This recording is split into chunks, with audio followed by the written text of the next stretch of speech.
I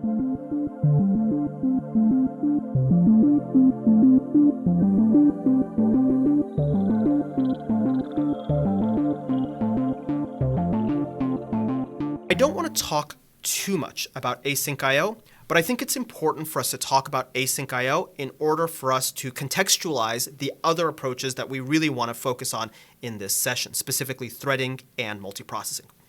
Let's take a look at what we would do in this program in order to solve this with async I/O. Here's what we know about async I/O. Async I/O is an approach for adding concurrency to our programs where the concurrency is not strictly parallel. That is to say, the units within async I/O, the asynchronous tasks, do not run at the exact same time. They are instead interleaved. What that means is an async I/O program is strictly single process, single threaded, and the number crunching aspects of this code cannot be addressed by an async I/O approach. If we think about what we have here, the number crunching slowness, I think we could make an argument that the number crunching slowness is in the pandas operations, this pandas operation here and this pandas operation here. While these two operations aren't strictly number crunching from the perspective of doing some, this one's actually kind of doing some number crunching, but this one's doing some pandas operations. We say number crunching as a shorthand to refer to anything that is bound by the time it takes to just run Python bytecode. So we can think there's a lot of Python operations that are happening behind these four pandas operations, even though they're not strictly doing things like matrix multiplications and whatnot. So I don't think the async I/O approach will help us here at all, and I don't think it'll help us here at all. All async I/O can help us do is take time that we would otherwise spend waiting for something and recapture that time to get something else started. Here's the problem, though. In order for us to use async I/O to improve this program, we are very likely to have to rewrite significant portions of this program from scratch.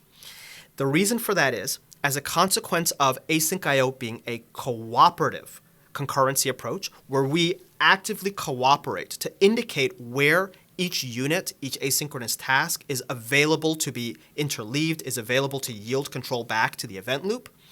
Well, if we don't do that as an affirmative action everywhere we need to yield control, then our code will block and will more or less degrade back to the behavior of this simple, single-threaded, sequential program.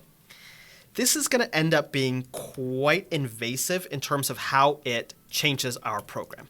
So I'll see how far I can get sketching this out before maybe we abandon the async I/O approach and maybe try the threading approach.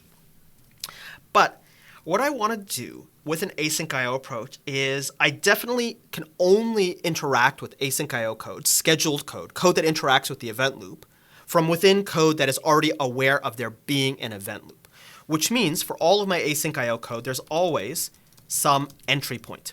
And in this case, that entry point will be some async def main function. So the very first thing I can do here is I can run, I'll actually do this maybe altogether too cleverly, but here we'll do something like this, run main, like that. So there we go. We have our asynchronous program. Now we have gained nothing along the way. What I probably will also do is let me turn off my logging. So let's turn this logging up to error level. Let's turn this print statement into a logger. So we'll do a logger.info, and here we'll say results like that. Switching between this old style string formatting for the logger.info and the f string is always just slightly painful. And then here's a sample of the GWM. And I think that's good enough for our purposes here. And then let's pull in our timer, and we'll put the timing around these sections. So we had a section here, timed. This is the job status. And we know this one is pretty slow. This one up here, getting the jobs by itself, is okay. This here, getting the results, is quite slow. And for the async I/O approach, we're not even going to bother doing too much with the computational steps. We'll just put these into a block called pandas, and we'll just do these together because we're not going to be able to speed that up. So When we run this in our async.io approach, we'll see that the timings are more or less the same. Just putting this into an asynchronous function like this doesn't really help anything. We need to figure out a way to start multiple tasks that can run in the background at the same time. Now, I can't do much with this very first call because there's only one call here, so that I'll leave alone. For the most part, I probably will always have at least that 0.1 seconds of time. There's really not much I can do. I think most of the interesting thing that I can do with async.io is within the status and the results. So what I'll do is I will get gather from the async.io module. I'm going to switch from requests to another library, HTTPX. And hopefully I have HTTPX installed. Very good. What I'll do is I'll leave the request code here intact. Even though it's going to be a little bit sloppy, I'll use HTTPX only in the places where I make changes, just because it'll be a little bit faster for me. And what I want is I want this to be one individual task per thing it tries to do. So what I'll do here is as follows. We'll put a return here. So we get just the initial part. You know, our iteration loop isn't that great so far. I wish we had something like that pickle helper that we saw previously that would really help us speed up operations where there's just a fixed amount of time associated with them. But what we'll do is we'll say, let's create a task. And the task we'll create is going to look like this. Actually, we don't really care the order in which these results come back. So here we'll say this is load status. And we'll do this with the URL that we have. And we'll say for each name in completed jobs. So this just gives us our asynchronous tasks. We'll create an asynchronous task here. Load status. This will load the status for this particular URL. And what it's going to do is it's going to do more or less what we had done previously. We'll do something like this. We'll do a async with async client. As client, we'll start HTTPX client. We'll, in a loop, try to get the results for that particular URL.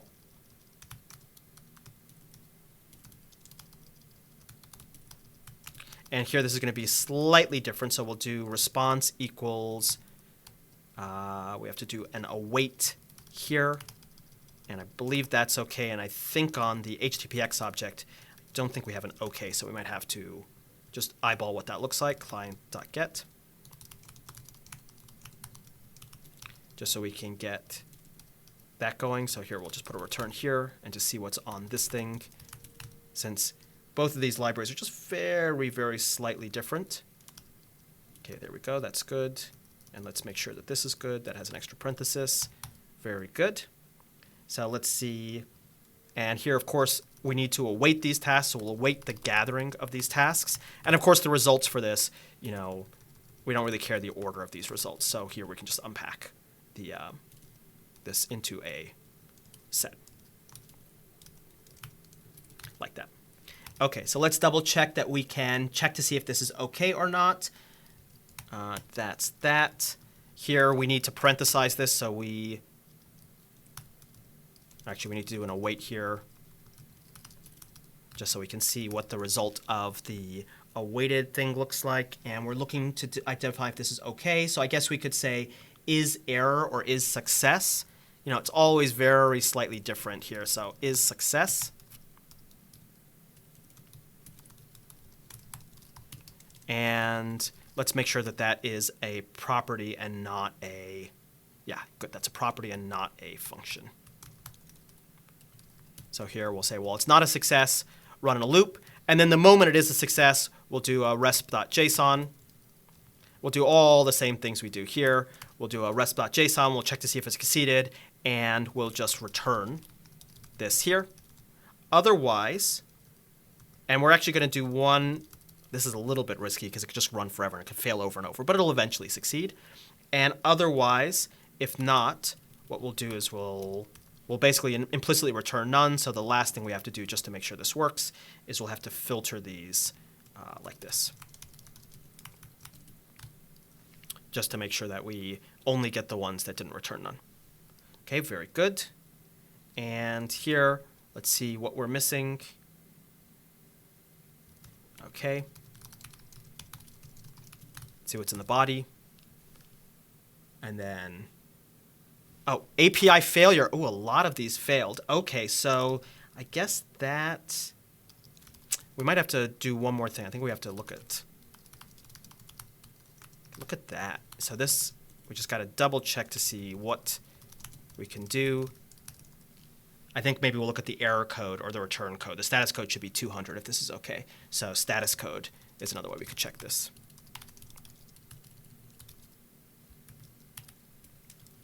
So while the status code is not a 200 okay, we just keep going. Oh, and by the way, you know what I had before was correct. I need to just put this outside of the loop. Because obviously, if it succeeds, we just keep looping until it does. We don't want to do anything with that.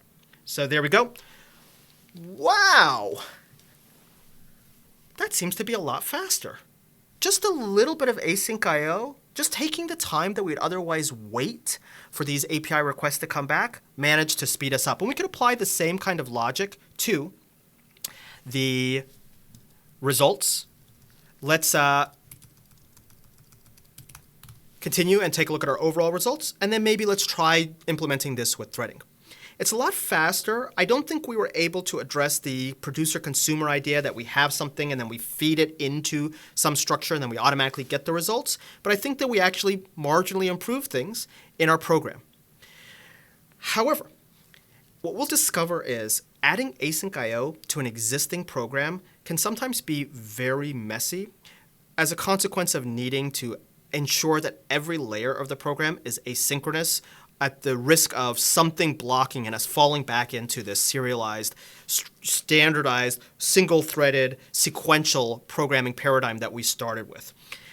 As a consequence, we might, in some cases, reach for the traditional approaches, threading and multiprocessing. Let's take a look at how we would solve the same problem with threading. Well, with threading, here's what we know. We know that with threading in Python, there exists this thing called the global interpreter lock. By the time you are reviewing this session, the global interpreter lock might already be gone. There are efforts underway to eliminate the global interpreter lock. Although, between you and me, there have been efforts underway to remove the global interpreter lock for the last 15 or 20 years. So one day soon, it'll happen. But at least for the version of Python that's running here, we have that global interpreter lock. What that global interpreter lock means is, as a consequence of Python having internal data structures that themselves need to be locked with a fine-grained locking in order to ensure that multiple threads that are running in parallel don't clobber some internal structures, the Python interpreter is only going to allow one thread at a time to actually run bytecode. What that means is, if we look at our overall timing for this program, and here, let's get a version of this program again with our timing in it. We'll switch this back over to that. We'll turn this into we'll grab this version of it here. Well, for this program here, what we'll anticipate is the computationally bound parts, i.e. the number crunching, i.e. the parts using pandas, there is no possible way that threading could benefit that code at all. Very similar to async I/O, threading cannot solve problems where you are bound by the amount of CPU time that you need in order to perform some action at the pure Python layer. Because, simply said, each thread can only access the Python interpreter one at a time. They are ultimately serialized. Now let me add in to this my timing. So here I'm going to put a timing block around the pandas code again, and I don't anticipate anything improving there. And I'm going to put a timing block around my results. And I can anticipate maybe there's a possibility there. I mean, it worked fairly well for the async I/O approach. I'll put it around my status, and I'll put one around this jobs endpoint here, but I don't think there's much I can do there. That's the starting for all of this. So we'll see our time, and we'll get a nice starting point for improving this program with threading.